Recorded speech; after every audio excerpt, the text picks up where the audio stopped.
नमस्कार दोस्तों आज हम लोग डिस्कस करने वाले हैं आईपीसी रिपोर्ट 2021 के बारे में।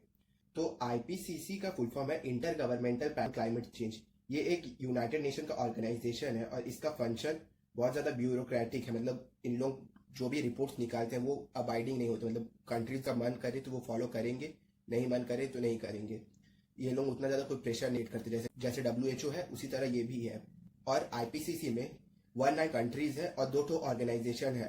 ये 2 ऑर्गेनाइजेशन आईपीसीसी को सेटअप किया। सबसे पहला है वर्ल्ड मीटियोरोलॉजिकल ऑर्गेनाइजेशन और यूनाइटेड नेशन इन्वायरमेंटल प्रोग्राम।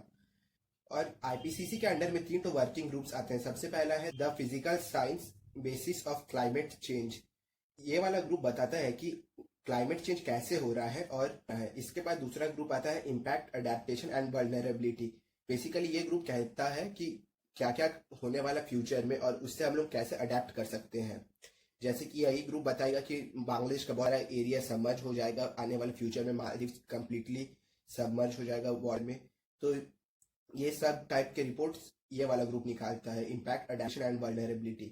और तीसरा आता है मिटिगेशन ऑफ क्लाइमेट चेंज। ये लोग ये बताता है कि हम लोग क्लाइमेट चेंज को कैसे टैकल कर सकते हैं, हम लोग कैसे हम लोग क्लाइमेट चेंज को रिवर्स कर सकते हैं।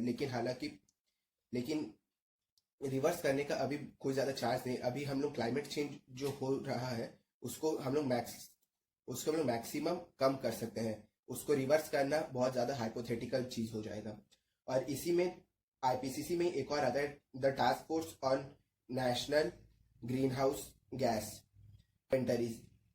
ये टास्क फोर्स का बेसिकली काम है कि जो ग्रीन हाउस प्रोड्यूस हो रहा है उसको हम लोग किस तरह से यूज कर सकते हैं। सबसे पहले हम लोग जानते हैं ग्रीन हाउस मतलब क्या होता है। जैसे कि बहुत सारे सब पोलर कंट्रीज है जहाँ पे सनलाइट उतना अच्छा से नहीं आता है, तो वो अपने जो वेजिटेबल्स होते हैं उन लोग को ग्रो करने के लिए ग्रीन हाउस का यूज करते हैं। ग्रीन हाउस में बेसिकली जो सूरज का धूप आता है वो दिन के वक्त उस ग्रीन हाउस के थ्रू एंटर होके प्लांट्स लोगों को फोटोसिंथेसिस करने में हेल्प करता है। लेकिन जब रात होता है तब वो जो सुबह का धूप था उसका हीट वो ग्रीन हाउस के अंदर ट्रैप हो जाता है। तो यही है ग्रीन हाउस का कंसेप्ट। और ग्रीन हाउस गैस हम लोग जो कहते हैं उसका मतलब भी यही है कि जो ग्रीन हाउस गैस है वो जो सनलाइट हम लोग के अर्थ में आ रहा है उसको ट्रैप करके अर्थ के पास ही रख दे रहा है, उसको वापस एस्केप होने नहीं दे रहा। तो green house gas basically absorb और एमिट करता है थर्मल इंफ्रारेड रेंज के लाइट्स को। और अगर कोई आपसे ऐसा कहे कि ग्रीन हाउस गैस नहीं होगा तो अर्थ में पूरा ग्लोबल वार्मिंग सब कुछ ठीक हो जाएगा, क्लाइमेट चेंज नहीं होगा, तो वो गलत है। अगर ग्रीन हाउस गैस अर्थ में नहीं होंगे तो अर्थ का जो टेम्परेचर है वो -18 डिग्री सेल्सियस में पहुंच जाएगा। और एक और बेसिक चीज जानने का जरूरत है कि ग्रीन हाउस गैसेस में बहुत टाइप के गैसेस आते हैं, जैसे कार्बन डाइऑक्साइड, मीथेन, फिर क्लोरोफ्लोरोकार्बन। और एक और चीज आता है ग्रीन हाउस गैस में जिसको बहुत लोग शायद जानते होंगे, वाटर वेपर जो अर्थ का टेम्परेचर है उसको मॉडरेट करने में बहुत यूजफुल होता है। कार्बन डाइऑक्साइड, क्लोरोफ्लोरोकार्बन और मीथेन जो सबसे ज्यादा ऑफेंसिव गैसेज है ग्रीन हाउस गैस के अंदर में। और ये तीनों गैस का एमिशन ज्यादातर ह्यूमन बींग्स के द्वारा ही किया जाता है। ह्यूमन बींग्स ने कुछ ऐसे टेक्नोलॉजी डेवलप किए हैं जिनसे ये सारे गैसेज बहुत ज्यादा एमिट होते हैं। अगर हम लोग इंडस्ट्रियल रेवोल्यूशन जो 1750 से शुरू हुआ था उससे अगर अभी हम लोग अपना वर्ल्ड को कंपेयर करें तो हम लोग के वर्ल्ड में अभी कार्बन डाइऑक्साइड का एमिशन है वो 50% बढ़ चुका है। 1750 से पहले क्लाइमेट चेंज बोल के ऐसा कुछ था ही नहीं। लेकिन 1750 के ऑनवर्ड से जैसे जैसे इंजिन आए, internal combustion, external combustion type के इंजिन आए, प्लस बहुत सारा जंगलों को काटा गया यूरोपियन कंट्रीज में, फिर एशियन कंट्रीज में कॉलोनियल पावर्स के द्वारा, तो उससे क्लाइमेट चेंज होना शुरू हुआ। एक और इंटरेस्टिंग फैक्ट इस रिपोर्ट में ये कहा है कि 1750 के वक्त में जो अर्थ में कार्बन डाइऑक्साइड था वो था 228 ppm मतलब पर मिलियन। लेकिन वहीं प्रेजेंट डे में अर्थ में कार्बन डाइऑक्साइड है 419 ppm। तो रैपिड इंक्रीज हुआ है, ऑलमोस्ट ये डबल हो गया है कार्बन डाइऑक्साइड का जो ppm है। 30 लाख साल पहले अर्थ में इस टाइप का टेम्परेचर हुआ करता था जो अभी अर्थ में है। और 30 लाख साल पहले वो बेसिकली पैलियोसिन पीरियड था। और 30 लाख साल पहले सबसे पहला ह्यूमन बीइंग डेवलप हुआ था।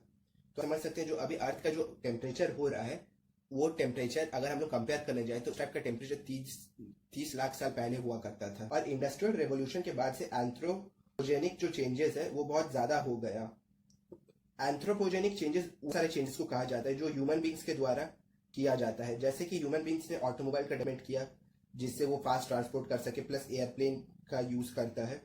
और ये सब के कारण से होता यह है कि पॉल्यूशन बहुत ज़्यादा बढ़ता है ऑटोमोबाइल और एयरप्लेन के यूज़ से।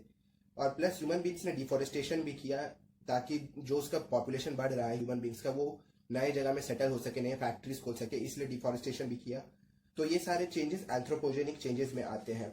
क्लोरोफ्लोरोकार्बन फुली और पार्टली हाइड्रोजनेटेड पैराफिन होते हैं हाइड्रोकार्बन के, और क्लोरोफ्लोरोकार्बन बेसिकली कंटेन करता है कार्बन, हाइड्रोजन, क्लोरीन या फिर फ्लोरीन। और ये सब और क्लोरोफ्लोरोकार्बन प्रोड्यूस तब होते हैं हम लोग वॉलेटाइल डेरिवेटिव जैसे मीथेन, इथेन, प्रोपेन को यूज करते हैं। जब भी हम लोग ये तीनों गैसेस को यूज करते हैं तब हम लोग को सीएफसी ऐसा बायोप्रोडक्ट मिलता है।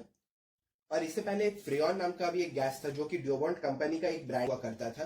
तो freon gas refrigerator, air conditioner ये सब जगह में यूज होता था। और फ्रियॉन गैस ही प्रोपेलेंट का काम करता था। प्रोपेलेंट मतलब जैसे हम लोग डिओड्रेंट, मॉस्किटो रिपेलेंट को स्प्रे करते हैं तो जो गैस निकलता है बाहर वो सराउंडिंग में फैल जाता है, वो बेसिकली प्रोपेलेंट है, प्रोपेलेंट की तरह यूज होता था। लेकिन बाद में जब हम लोग को पता चला कि ये फेरॉन गैस ओजोन लेयर को होल्ड कर, हम लोग ने फेरॉन का यूज को कम कर दिया। जिस तरह से सनस्क्रीन का काम होता है उसी तरह ओजोन लेयर का भी काम था। ओजोन लेयर का काम ये था कि वो यूवी रेडिएशंस को अब्सॉर्ब कर लेता था और जो भी यूवी रेडिएशन अर्थ में पहुंचने वाला था वो नहीं पहुंचता था। लेकिन जैसे जैसे हम लोग ने फ्रियॉन का यूज करना शुरू किया रेफ्रिजरेटर, एयर कंडीशनर में, तो उससे होने ये लगा कि जो ओजोन लेयर था वो धीरे धीरे पतला होने लग गया था और कई कई जगह में वो छेद होने लग गया था। और इसी के कारण से जो सीएफसी है उसको हम लोग बाद में रिप्लेस कर दिया एचसीएफसी से। एचसीएफसी बेसिकली हाइड्रो क्लोरोफ्लोरोकार्बन है। जैसे हम लोग ने सीएफसी का यूज बहुत ज्यादा कर गए थे एयर कंडीशनर, कूलर, डिओड्रेंट्स में, तो होने ये लगा था कि ओजोन लेयर बहुत ज्यादा पतला होने लग गया था और कोई कोई जगह में ओजोन लेयर एक छेद भी होने लग गया था। तो इसी कारण से वर्ल्ड के बहुत सारे कंट्रीज एक साथ आए और उन्होंने जो क्लोरोफ्लोरोकार्बन है उसको रिप्लेस किया हाइड्रोक्लोरोफ्लोरोकार्बन से। और इस डील को लागू करने में जो डेवलप्ड कंट्री थे उन्होंने डेवलपिंग कंट्रीज को हेल्प किया था। डेवलप्ड कंट्रीज ने डेवलपिंग कंट्रीज को इन्वायरमेंट फ्रेंडली कूलेंट और प्रोपेलेंट का यूज करने के लिए प्रोत्साहित किया। प्लस उन लोगों को थोड़ा फाइनेंशियल हेल्प भी किया कि वो लोग इन्वायरमेंट फ्रेंडली कूलेंट्स और प्रोपेलेंट्स का यूज करें। और अभी सेम इसी टाइप का डिबेट हो रहा है कि कार्बन डाइऑक्साइड का भी एमिशन को कम करने के लिए डेवलप्ड कंट्रीज को डेवलपिंग कंट्रीज का हेल्प करना चाहिए। पेरिस क्लाइमेट अकॉर्ड के अंडर में डेवलप्ड कंट्रीज ने यह वादा किया कि वो डेवलपिंग कंट्रीज को $100 बिलियन पर ईयर देंगे। लेकिन आईपीसीसी के रिपोर्ट के मुताबिक ये जो अमाउंट है 100 बिलियन पर ईयर वो बहुत ज्यादा कम है। और आप लोगों को तो पता ही होगा जब 2016 में डोनाल्ड ट्रंप प्रेसिडेंट बन के आए थे यूएसए के, उन्होंने उसके बाद 2017 में यूएसए को पेरिस क्लाइमेट डील से बाहर निकाल दिया था। लेकिन जैसे जो बाइडेन वापस से प्रेसिडेंट बने 2021 में, उन्होंने यूएसए को वापस से इस ग्रुप में शामिल करवा दिया। और जब डोनाल्ड ट्रंप ने यूएसए को पेरिस क्लाइमेट अकॉर्ड से बाहर निकाल दिया था तो ये क्लाइमेट चेंज का जो फाइट है वो बहुत ज्यादा कमजोर हो गया था, क्योंकि USA one of the leading emitters है कार्बन डाइऑक्साइड का वर्ल्ड।